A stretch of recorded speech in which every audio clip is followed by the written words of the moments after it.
Hello students, welcome to the Veranda IAS. From the current affairs of economy, in this session we are going to discuss about reforms in telecom sector. The learning objective of this particular session will be to discuss the key points of telecom sector reform. Then we will examine the reforms in telecom sector in news. And then we will explain the structural reforms. Then we will explain the procedural reforms.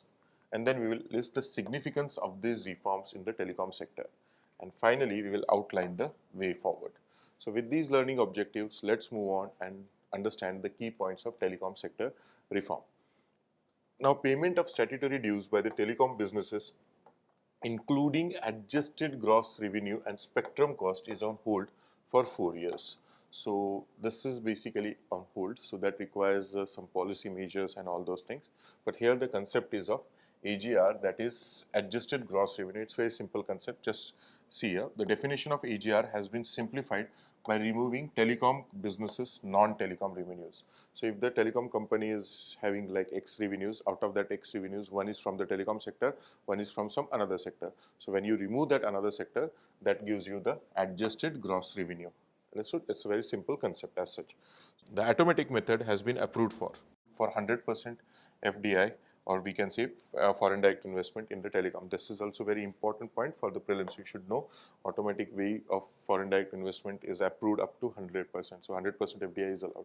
So that is again to boost the telecom sector in India, because it has largest socio-economic implications and it is benefit for the people of India. Now further, the system of high interest penalties and interest on the penalties for the failure to pay license fees, spectrum charges and other costs has been simplified. So there is a procedural simplification in terms of the issues that are raised in the telecom sector. Then the relief package for the telecom sector has given the fund strapped industry the promise of an annual cash flow breather of almost 45,000 crores. So that is also been given. Now relief package is also given. Now further, let's see what was the news regarding the reforms in the telecom sector. In September 2021, the Union Cabinet approved a relief package for the telecom sector. That is, the relief package was announced. We have seen it is for 45,000 crores. Now this includes a 4-year moratorium on payment of statutory dues by the telecom companies. So 4 years moratorium means they had delay for 4 years.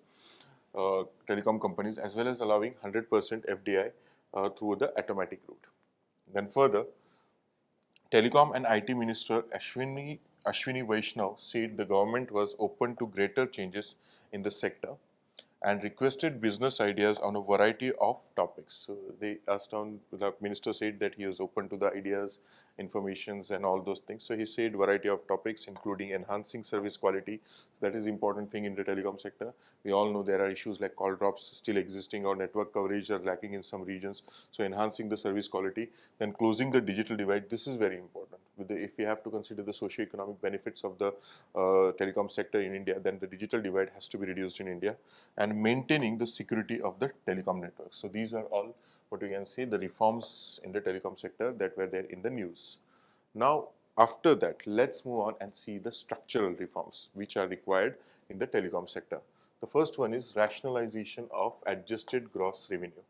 Now, non-telecom revenue will be eliminated from the definition of AGR on prospective basis. So this is one of the structural reform that has been highlighted. The second point is rationalization of bank guarantees. Now, bank guarantee significant decrease, 80% in the bank guarantee requirements in comparison to the license fee and other equivalent levies. There is no need for numerous bank guarantees across the country, several licensed service areas. Rather than that, one bank guarantee will suffice. So what you are doing, you are just helping in the ease of doing business by doing these structural changes. And what structural changes you have done? First is you have rationalized the adjusted gross revenue. At the same time, you have rationalized the rationalization of bank guarantees. So what you have done, you have reduced it by significantly in terms of 80% in comparison to the license fees and other equivalent levies.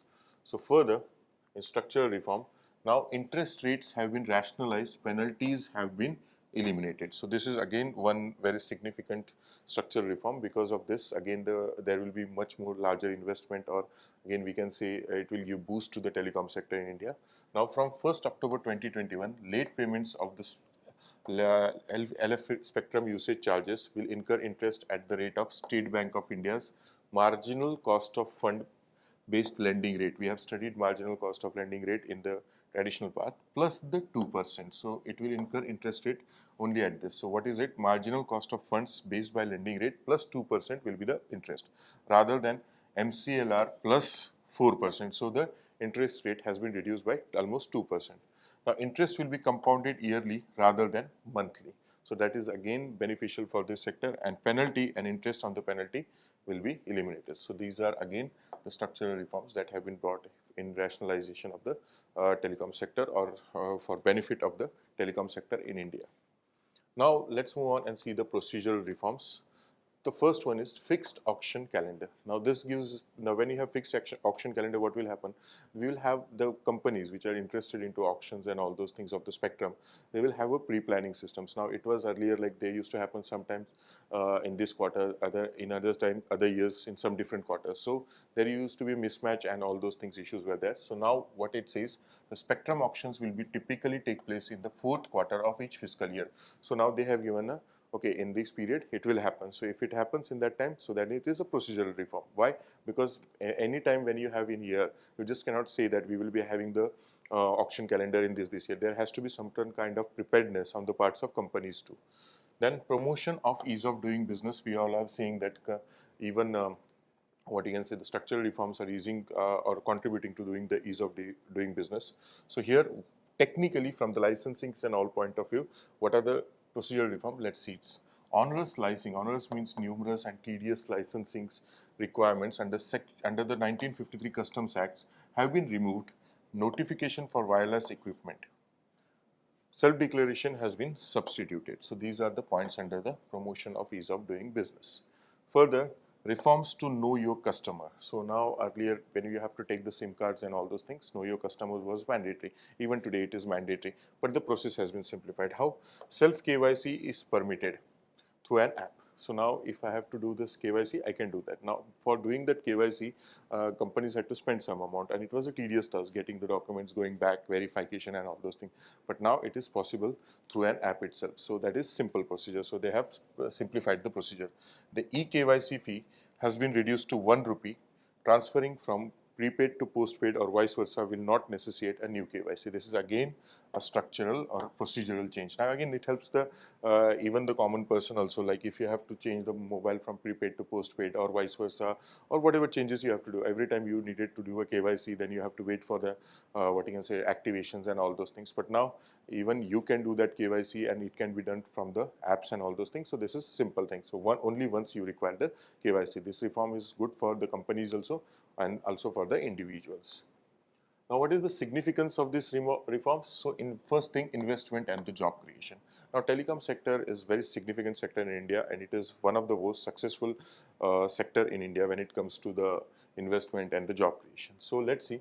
Now, these structural changes and the procedural changes that have been done, obviously when you do the reform, you do with certain intentions. Now, if the reforms are done, then what will happen? This will pave the door for large-scale telecom investments. And obviously, what will happen with the investments? With the investment equals job creation. The more the investment, the higher the job creation. That is the simple logic. So if reforms are there, investments will be more. So if investments are more, jobs will be more, and if jobs are more, then again we can talk about the poverty eradication and all those things. But the prerequisite here is we need jobs, because to realize the demographic dividends, we need jobs, and for jobs we need larger investment. So that will be done through this. Then healthy competition. Maintaining healthy competition for the benefit of the customers is a positive step towards improving the sector and ensuring the survival of players. That is also one of the significance of the reform. Then cash flow and the relief. These measures are likely to elevate some of the industry's cash flow concerns and give relief to businesses like Vodafone Idea, who must pay thousands of crores of rupees in unprovisional past statutory dues. So there are dues, but now dues have, moratorium has been guaranteed for 4 years. So if they were requiring the money and they had to pay for that, they could not invest in their upcoming plans and all those things. So for the betterment of that, the government has given through this policy cash flow and relief for this. Now how it has been done? By giving the 4%, 4 years moratorium relief.